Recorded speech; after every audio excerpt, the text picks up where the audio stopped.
This is a CBS News special report. I'm Major Garrett in Washington, and as that logo indicated, today is the United States Army's 250th anniversary or birthday. Festival and parade here in Washington, D.C. Events have been taking place all day. The parade is about to start. It was moved up 30 minutes due to weather. The parade runs along Constitution Avenue right in downtown Washington, D.C., starting by the Lincoln Memorial. It will continue down, crossing in front of President Trump's reviewing stand, past the White House, and will conclude near the Washington Monument. The pictures ought to be spectacular. Army officials say the event includes about 6,600 soldiers, 150 vehicles, and more than 50 aircraft. Those aircraft will be on display and flyovers, weather permitting. Now, the United States Army, you might know, is older than the nation it defends. The military branch was founded June 14th, 1775. The Declaration of Independence was signed more than a year later on a date we all know and treasure, July 4th, 1776.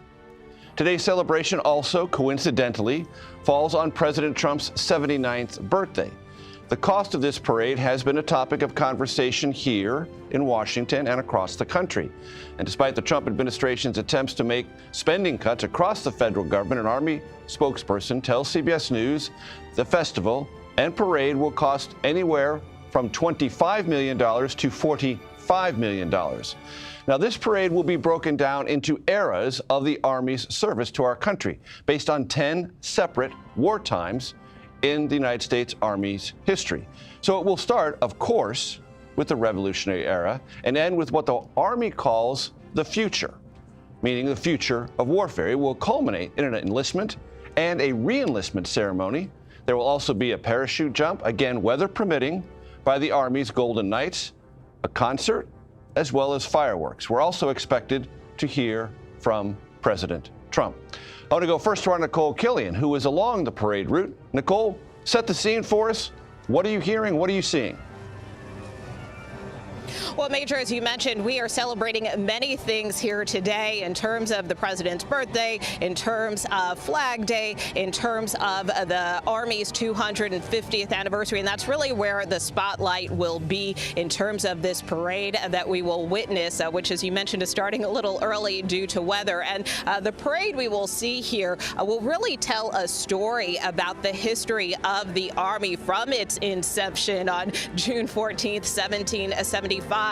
We will see displays marking the Revolutionary War, the Civil War, Western expansion, World War I, World War II, the Korean War, Vietnam, the Gulf War, the global war on terror, all the way, as you mentioned, to the modern era and the future, where the president will re-enlist new recruits and soldiers who are re-enlisting. So this is a big moment for the Army. Earlier this week, I was at Fort Bragg, where the president also visited with Secretary Hegseth, and that was kind of the pre-show, if you will, to today, where the president also there witnessed a great military show of force. He watched some trainings and demonstrations there at Fort Bragg, which is one of the largest Army bases in this country by population. And so this is now the culmination of that as we kick off the unofficial start of the 250th birthday of the United States next year. So there's a lot of excitement around this. In fact, a number of people have gathered. There are still people waiting to get in here, we are told. But, you know, many people told us they just wanted to come out of a sense of curiosity. I mean, this is something that many people haven't seen before. We know President Trump tried to hold a military parade like this during his first term, but got some pushback from local officials in terms of some of the military equipment and what kind of impact that would have on the street. So ultimately, there was this salute to America at the White House, where there were military flyovers, but it certainly wasn't on the scale of this. So there is a lot of excitement here in the crowd. Some people are military, some people are not. Some people have military in their family, but really they just wanted to come and kind of see what this is all about. Of course, we are dealing with the element of starting to get a little windy. So again, that's why this parade is kicking off a little earlier than usual. And also important to mention, because you can probably see behind me, not only do we have military, but we also have law enforcement provided here. A great show of security. You know, this is deemed a national special security event. Usually we see this type of security, for instance, with things like the inauguration, where you have federal, state, and local law enforcement all working together. This is a designation by the Department of Homeland Security, so a lot of security to get into this event, especially in light of some of the protests that are happening around the country.